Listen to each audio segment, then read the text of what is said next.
हाँ भाई, तो आज मैं लेकर आया हूँ पार्ट 2 सी प्रोग्रामिंग का। पार्ट 1 जिसने नहीं देखा प्लीज़ पहले उसे देख लो और चैनल को सब्सक्राइब कर दो। और अब स्टार्ट करते हैं आज की वीडियो। और आज का सबसे पहला टॉपिक है आइडेंटिफायर्स एंड कीवर्ड्स। ठीक है, आइडेंटिफायर्स क्या होते हैं उसको देखेंगे सबसे पहले। आइडेंटिफायर्स के बाद डेटा टाइप्स और contents and variables, constants and variables sorry, and structures of a C program. ठीक है, स्ट्रक्चर क्या होता है सी प्रोग्राम का, इसको देखेंगे।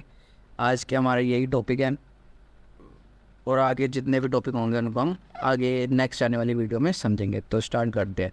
Identifiers and keyword. आइडेंटिफायर्स क्या होते हैं, ये एक आर नेम गिवन करते हैं to various program elements such as variable, function and array, जो स्टार्ट होते हैं विथ लेटर्स। अब वो लेटर हमारे अपर केस में हो सकते हैं या फिर लोअर केस में, और अंडरस्कोर्स, और डिजिट जो है वो 0 से स्टार्ट होती है और 9 तक जाती है। ठीक है, कीवर्ड्स क्या होते हैं, कीवर्ड जो है वो रिजर्व वर्ड होता है। कीवर्ड क्या होता है, जो रिजर्व वर्ड होता है, जिनका क्या होता है स्पेसिफिक मीनिंग होता है इन सी। ठीक है, कुछ ऐसे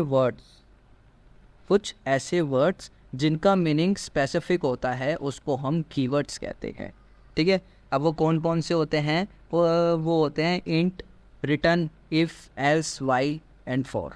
ठीक है, ये सब क्या है कीवर्ड्स है। ठीक है, कीवर्ड्स है जिनका स्पेसिफिक मीनिंग है। ठीक है, इनको हम आइडेंटिफायर्स के अंदर यूज़ नहीं कर सकते। ठीक है, क्यों? क्योंकि इनका ये कीवर्ड्स होते हैं और इनका जो मीनिंग होता है वो स्पेसिफिक मीनिंग होता है। ठीक है, तो इसलिए इसको हम आइडेंटिफायर्स में यूज़ नहीं करते। फॉर एग्जांपल इंट, मेन, है ना। इंट क्या है, इंट एक कीवर्ड है। ठीक है, मैं इंट नंबर, ये हमने असाइनमेंट ऑपरेटर का यूज़ करा और 10। ठीक है, इंट एक कीवर्ड है और नंबर क्या है, नंबर हमारे पास ये एक आइडेंटिफायर है। ठीक है, इंट क्या है, इंट एक कीवर्ड है, वो भी रिजर्व वर्ड होता है जिसका एक अलग मीनिंग होता है। ठीक है, और नंबर क्या है, नंबर एक आइडेंटिफायर्स है और ये असाइनमेंट ऑपरेटर है। ठीक है, और हमने वैल्यू दिया 10। ठीक है, और रिटर्न 0 कर दिया। तो आइडेंटिफायर और कीवर्ड इतना ही। अब हम चलते हैं डेटा टाइप्स पे। डेटा टाइप्स हमारे पास सी के अंदर बहुत सारे होते हैं, ठीक है, सेवरल होते हैं। अब वो कौन कौन से होते हैं, तो बेसिक डेटा टाइप्स क्या होते हैं, बेसिक का मतलब होता है जिनका हम नॉर्मली यूज़ करते रहते हैं। जब भी हम कोई प्रोग्राम बनाते हैं हम नॉर्मली उसका यूज़ करते रहते हैं। वो कौन कौन से होते हैं, तो वो होते हैं इंट, जैसे कि हमने ऊपर भी यूज़ किया था इंट, है ना। इंट ये क्या डेटा टाइप है, इंट, कैर, फ्लोट, डबल। ठीक है, ये सारे क्या हैं, ये सारे बेसिक डेटा टाइप्स है जो हम अपने कोड में नॉर्मली जिसका हम यूज़ करते रहते हैं। ड्राइव डेटा टाइप्स जैसे कि एरे, पॉइंटर, स्ट्रक्चर्स और यूनियन। ठीक है, और एक होता है हमारे पास एनअप। ठीक है, एग्जाम्पल देखते हैं इसका। इंट, इंट आया, इंट क्या है, इंटीजर। और ये कौन सा डेटा टाइप है, बेसिक डेटा टाइप। ठीक है, ये कौन सा डेटा टाइप है, बेसिक डेटा टाइप है, जिसमें हमने एज ली है और ये असाइनमेंट ऑपरेटर का यूज़ करा और 25 हमने एज दे दी। ठीक है, ये इंटीजर टाइप हो गया। ये कैरेक्टर टाइप हो गया। फ्लोट यानी सैलरी में देनी है जो कि हम पॉइंट में यूज़ कर रहे हैं, तो ये फ्लोटिंग पॉइंट टाइप हो गया। ठीक है, कैरेक्टर को हम कुछ इस तरीके से लिखते हैं। ठीक है, ये याद रखना। हाँ भाई, तो अब है हमारा कॉन्स्टेंट्स एंड वेरिएबल। तो कॉन्स्टेंट्स क्या होते हैं, कॉन्स्टेंट जो है वो फिक्स वैल्यू होती है। ठीक है, कांस्टेंट की क्या होती है, जो फिक्स वैल्यू होती है जिसको हम चेंज नहीं कर सकते। ठीक है, जो चेंज नहीं हो सकता program execution, during program execution. ठीक है, जो इसकी कांस्टेंट क्या होता है, कांस्टेंट की एक फिक्स वैल्यू होती है जो चेंज नहीं होता during program execution. They can be define using the const keyword. हम इसको कैसे डिफाइन करते हैं, कॉन्स्ट कीवर्ड का यूज़ करके।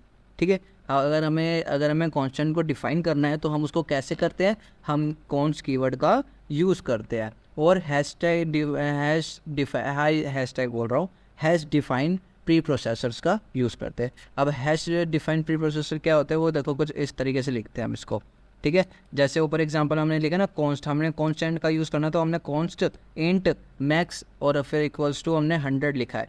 ठीक है, जो कि एक कॉन्स्टेंट टीजर हो गया। ठीक है, लेकिन अगर हमें कॉन्स्टेंट ही लिखना है यूज़ करके किसका, प्री प्रोसेसर्स का, तो हम हैश का यूज़ करते हैं, हैश डिफाइन PI 3.14।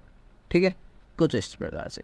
वेरिएबल क्या होता है, वेरिएबल तो पता ही है, वेरिएबल एक कंटेनर है। ठीक है, variable just like a container, जिसके अंदर क्या करते हैं, अपने डेटा को स्टोर कर लेते हैं, ठीक है। बट इसके अंदर क्या चीज़ है, अब ये कॉन्स्टेंट से कैसा लगा, कॉन्स्टेंट के अंदर ये फिक्स वैल्यू होती थी, इसको चेंज नहीं कर सकते during program execution, but variables को हम चेंज कर सकते हैं, इसकी वैल्यू फिक्स नहीं होती, ठीक है। एग्जांपल के लिए इंट स्कोर 50 वेरिएबल को डिक्लेयर किया हमने एंड इनिटिलाइजेशन कर दिया, लेकिन स्कोर 75 कर दिया, यानी कि हमने इसमें अपडेट कर दिया, ठीक है, यानी कि चेंज कर दिया, तो ये चेंजेबल है, ठीक है, चेंज हो सकती है इसके अंदर।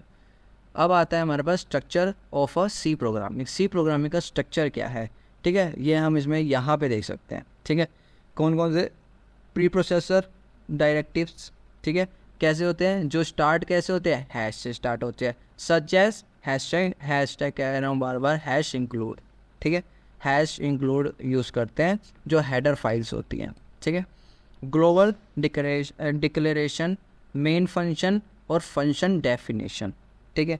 अब ये इधर देखो एग्जांपल में हमने हैशटैग इंक्लूड का यूज़ करा, यानी कि ये क्या है, प्री प्रोसेसर डायरेक्टिव, हमने ये हेडर फाइल्स है ना, stdio.h, ये हमने कल देखा था, कल के टॉपिक में हमने देखा था कि क्या है ना। और इंट ग्लोबल वेर, यानी कि ग्लोबल को डिक्लेयर करा हमने, इंट मेन फंक्शन यहाँ से स्टार्ट हो गया, ठीक है, यानी कि यहाँ से हमारा मेन फंक्शन स्टार्ट हो गया, और हमने प्रिंट एफ करके हेलो वर्ड को प्रिंट करा दिया और रिटर्न कर दिया 0, ठीक है।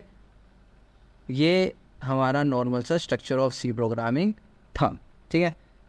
तो आशा करता हूँ आपको समझ आया होगा, और अगर एक बार में समझ ना आए तो प्लीज़ एक बार और देखना वीडियो को, और इससे पहले वाले पार्ट 1 को ज़रूर जाके देखना, ठीक है। उसके अंदर हमने डेफिनेशन, हिस्ट्री और भी 2-3 टॉपिक और देखे थे बढ़िया, ठीक है, तो उसको जाके ज़रूर देखना, और आशा करता हूँ आपको ये समझ आया होगा। और ये नोट्स आपको टेलीग्राम पर मिल जाएंगे, तो आप वहाँ से जाके चेक कर सकते हो।